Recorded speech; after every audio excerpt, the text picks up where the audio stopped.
Banks are an integral part of the world economy. Since the existence of money, we use them to store our excess money and to borrow in times of need. Everything looks perfect, but did you know that banks actually keep many secrets from us? Welcome to Retire Rich. We help people learn about personal finance, how to get rich, and achieve financial freedom early. In this video, we'll reveal 5 hidden secrets that no banker will tell us because they would prefer we remain in the darkness, and they profit from our unawareness. Money in the bank makes you poor. We've all heard the saying, money in the bank is like a money tree in the backyard. While the saying is true in some sense, it doesn't give us the whole picture. Keeping money in a bank account is definitely better than keeping it hidden under your mattress. The biggest incentive behind keeping money in the bank is that the bank pays you interest. So our common sense says that our money in the bank will grow because of this interest. But that doesn't actually happen. To understand this, we need to understand the concept of purchasing power parity. Back in the 1990s, a Big Mac from McDonald's could be bought for around $3. But today, the same Big Mac costs $5.80. That's almost double. So the value of your $3 in burger terms has definitely reduced. Similarly, we can see that everything has become more expensive since the time of our parents' generation. This price rise is known as inflation. Let's assume that the inflation rate is somewhere around 4 to 5%. Your savings bank account's interest rate should be at least the same as this, so you can afford the same things you could afford 10 years back with the same amount of money. But you also know that's not true. Gas is pricier, so is milk, and so is everything else. You also know what all expenses you've cut down in the last 10 years just to survive on your paycheck. And that proves your money in the bank is not growing at the same rate as inflation.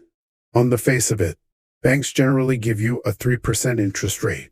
However, if you do the math, you are actually getting a -1% interest rate because inflation is at 4%. So leaving money idle in banks is never a good idea if you want to maintain your current lifestyle. Instead, keeping money invested in assets that rise exponentially with inflation is a great way of storing your wealth. Some great options can be stocks, real estate, and even G-Secs if you want safer investments. 2. Your account balance is a sham. Don't we all check our bank account balance all the time?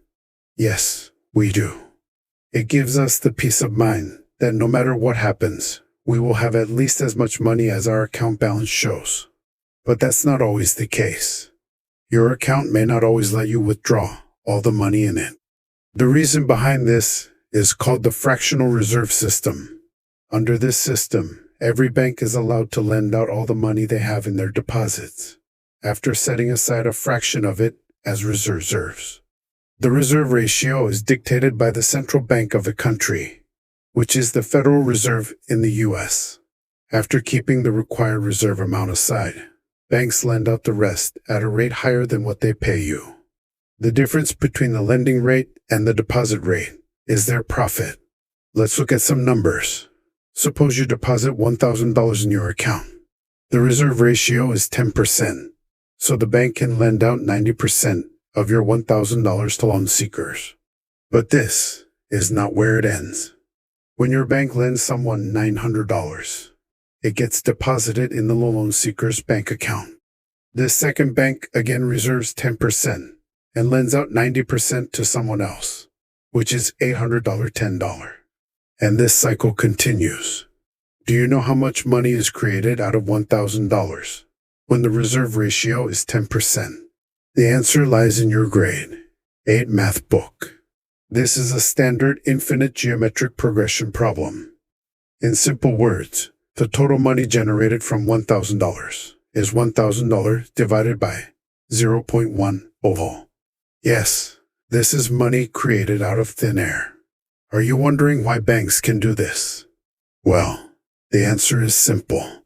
Banks operate on an assumption that not all depositors will withdraw all their money at the same time. Because of this very basic yet true assumption, banks are able to maintain their liquidity without going bankrupt. They still let depositors withdraw money, and along with that, they make a profit too. But can you imagine what will happen if all the depositors try withdrawing all their money at the same time? The world economy will collapse due to bank failure. A real-world example of this was the 2008 financial crisis, when depositors were running helter-skelter to withdraw their own money. Due to too many withdrawal requests, close to 25 banks collapsed in the US itself in 2008. And the same happened very recently in 2023, when overwhelmed depositors of Signature Bank made a sudden withdrawal of $10 billion. This deposit exodus came as an aftershock of the sudden collapse of Silicon Valley banking, making it the third biggest bank failure in US history. Ultimately, the regulators had to take over the bank under their protection to bring back financial stability and reinstate people's faith in the economy. 3. Low risk means a low borrowing rate.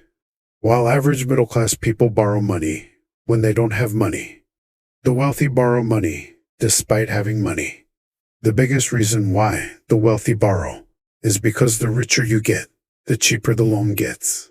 Even though this may seem counterintuitive to average people, it makes a lot of sense to banks. Banks lend money based on two factors, profit and risk. While profit is always the most important motive for any company, including banks, risk is even more important when it comes to lending money. If you are an average American, already buried in huge credit card debt, there is a higher risk of you defaulting on a bank loan. To compensate for such higher risk, the banks will offer you a loan at a much higher rate.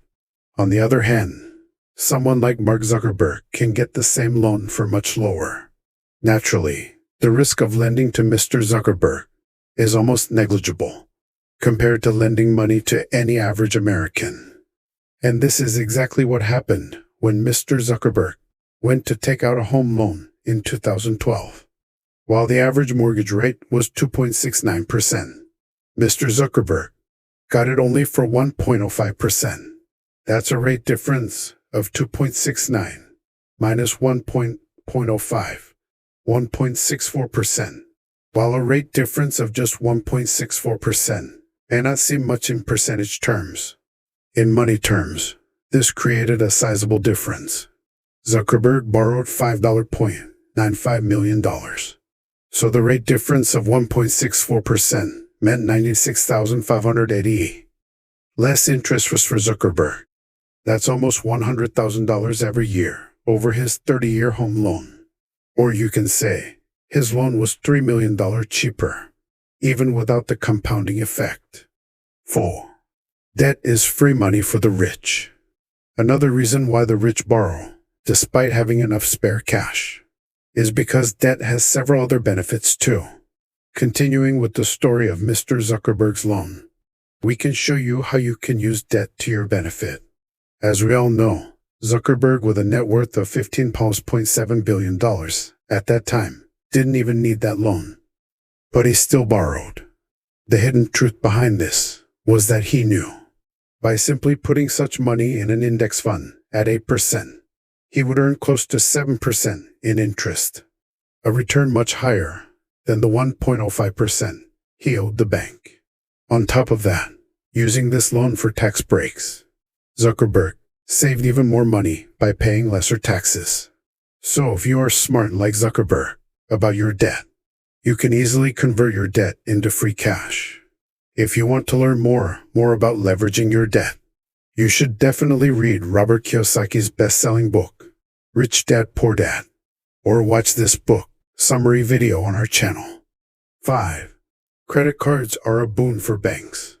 If you think bank reps are your friends, you couldn't be more mistaken. When bank sales reps try to sell you a credit card or any other product, they don't take into account your needs. They are only concerned about meeting their monthly targets. And if they are being overly friendly to you, you should see that as a big red flag. Credit cards are the biggest boon for banks. But at the same time, they are the biggest bane for you. There are several reasons for that. The first and most obvious one is that Unlike all other debt products, credit cards have one of the highest possible interest rates. It can even go up to 20% in some cases. If you shop within your means and pay your debt on time, then you don't need to worry about it. However, very few cardholders belong to this category. A survey by LendingTree shows that as of 2023, Americans have a mountain of credit card debt in front of them, amounting to $986 billion. And out of all the credit card holders, 65% don't pay their debt in full each month. The biggest problem with credit cards is that it delays you from paying for what you buy. This removes the affordability check from our minds.